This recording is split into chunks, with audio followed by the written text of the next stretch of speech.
नमस्कार मित्रांनो, महाडीबीटीच्या वेबसाईटवरती एक प्रॉब्लेम आलेला आहे. तर तो नेमका प्रॉब्लेम काय आहे तर ते आपण या ठिकाणी पाहणार आहे. तर व्हिडिओ नक्की शेवटपर्यंत बघा आणि आपल्यालासुद्धा जर हा प्रॉब्लेम येत असेल तर नक्कीच कमेंटमध्ये त्या ठिकाणी सांगा, म्हणजेच आपण त्याचा सोल्युशन जो आहे तर तो त्या ठिकाणी बघणार आहे. पहिल्यांदा आपल्याला या ठिकाणी गुगलवर सर्च करायचं आहे महाडीबीटी लॉग इन. जसे आपण महाडीबीटी लॉग इन करू, आपल्याला फर्स्ट वेबसाईटला व्हिजिट करायचं आहे. जसे आपण या ठिकाणी आपले युजरनेम आणि पासवर्ड जो आहे तो एंटर करू. त्यानंतर आपल्याला कॅप्चा जो आहे तो एंटर करायचा आहे. कॅप्चा एंटर केल्यावर आपण जसे लॉग इन करू या ठिकाणी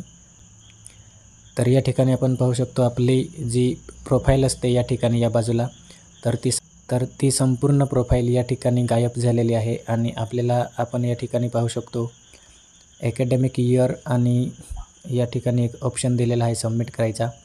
तर या ठिकाणी आपण ॲकॅडमिक इयरवर टॅप केल्यावर आपल्याला अशा पद्धतीचा विंडो दिसतो आणि त्या ठिकाणी आपल्याला जे इयर आहे तर ते सिलेक्ट करायचं आहे.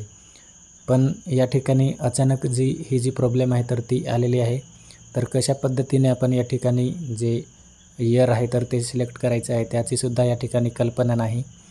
तर आपल्यालासुद्धा अशा प्रकारचा जर एरर येत असेल तर नक्कीच आपण कमेंटमध्ये सांगा. तर याचे सोल्युशन आपण लवकरच घेऊन येऊ.